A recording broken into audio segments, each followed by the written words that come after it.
My name is Mary Ann Fry, and I am the mentor coordinator for Project Turnaround Catholic Charities. I am a lawyer in my former life before I came to Kansas City. I was licensed in 1989, and I practiced law pretty much during that whole period of time, and was a trial lawyer, and had a lot of fish out of water experiences for me in terms of feeling like a fit in my profession. I loved the law, I loved my clients, but I didn't like how it worked. So that was part of the backdrop. When I was literally handed a job posting from a friend of mine and said, and he said, I think that this is a job for you. I had been unemployed in Kansas City for well over a year. I had been writing a book, but I needed work. And I got that posting about a week before my funds ran out. And I looked at it, and it said what it said about turnaround and reentry, and I went, oh, I just felt. I left, actually. So I called Sister Rose, and I met her, and I got the job the next week. This is after, like, no hits in the universe for over a year. And what I found was probably the most complete alignment of my being, my spirit, my brain, my heart, and the groundwork of the human beings with what I was trained to do as a lawyer. Project Turnaround has been around for at least 7 years. And this is where we are in this building. We're actually in the kitchen. Everything that Project Turnaround does now has been an outgrowth of the vision and the love of a couple of people that had a lot of experience in parole, and knew that when people came out, they experienced not only repunishment in different ways, but some real severe limitations financially. So we are in a building that Project Turnaround has used for several years. It is the umbrella organization, and we serve, Project Turnaround serves those persons that are on parole or probation. And we don't care if you're from Missouri or you're from Florida. If you've done time, you're welcome in this building, and you're welcome to our services, generally speaking. I mean, we like to keep our services available for those people in Missouri because there's such great need. But what I'm suggesting is if you've come from Ohio and you haven't landed yet with a familiar, comfortable face or a pair of clothing, you can come into our office, get a cup of coffee and some clothing. Turnaround serves folks with emergency assistance and case management, and they are dedicated to treating people as human beings. So that's what struck me the first time I walked into the office, was that real sense of dignity.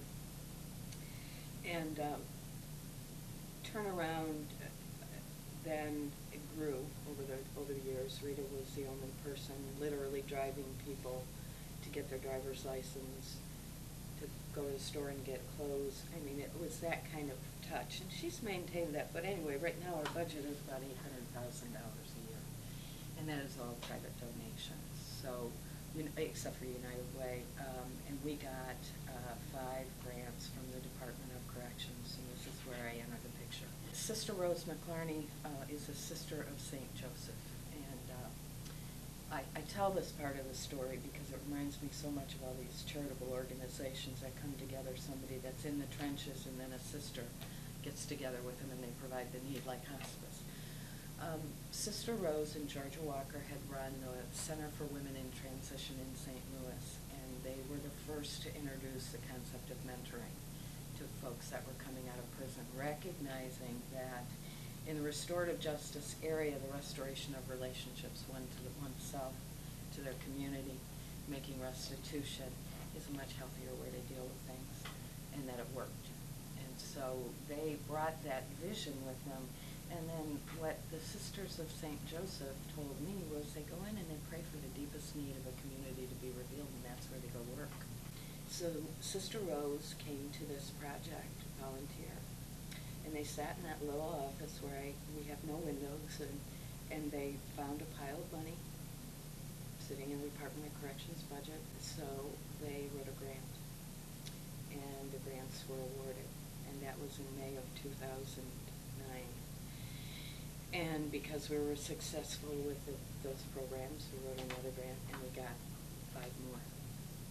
And so in the last series of grants, we are also able to provide mentoring, emergency assistance, and we got a specific grant to deal with the sex offender population.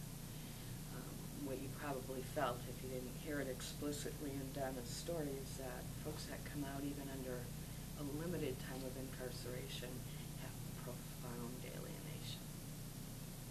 And sex offenders, that's even more so. So anyway, that's how I got here.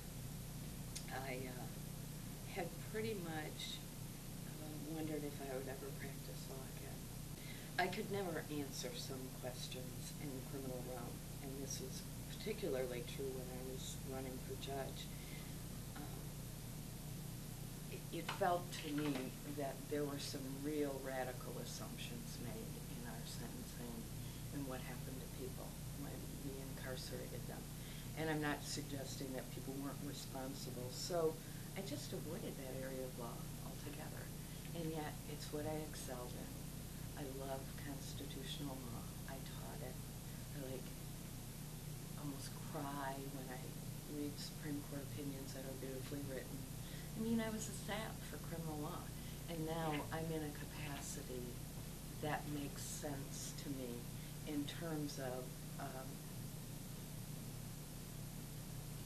how human beings relate in the world in a system that we're supposed to be functioning as human beings. I'm really, really delighted to be in this capacity. I work around some of the most awesome people. But what I see from the perspective of numbers, if the recidivism rate nationally was about 68%, depending on how you define recidivism, you could say people going back to prison that are on parole being revoked.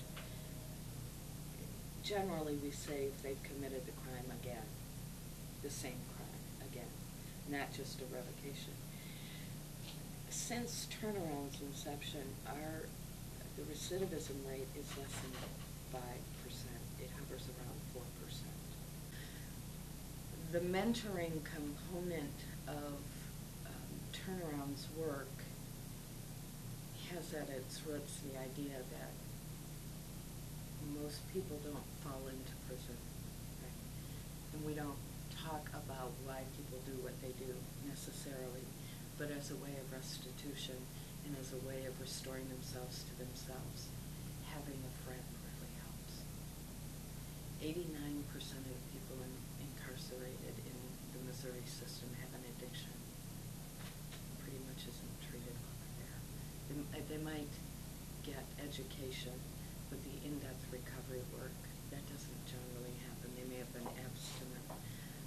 Mental health issues are tremendous. So this office serves many, many, many folks that have no viable home plan. And when they come here, they're in a halfway house, and they have no toiletries, very few, if any, clothes.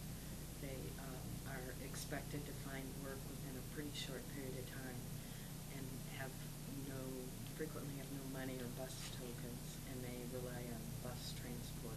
So I call this office our emergency room. It's the triage where we kind of diagnose what the need is, and folks can come back weekly or monthly. And those that we kind of make a collective determination that they're really wanting to turn their life around, and we'll give case management services to. So that's the nuts and bolts of what we do. What my experience is, when people feel heard and seen, they feel connected. And when they feel connected, they feel less desperate. When they feel less desperate, they're less likely to use or try to kill themselves or steal your stuff.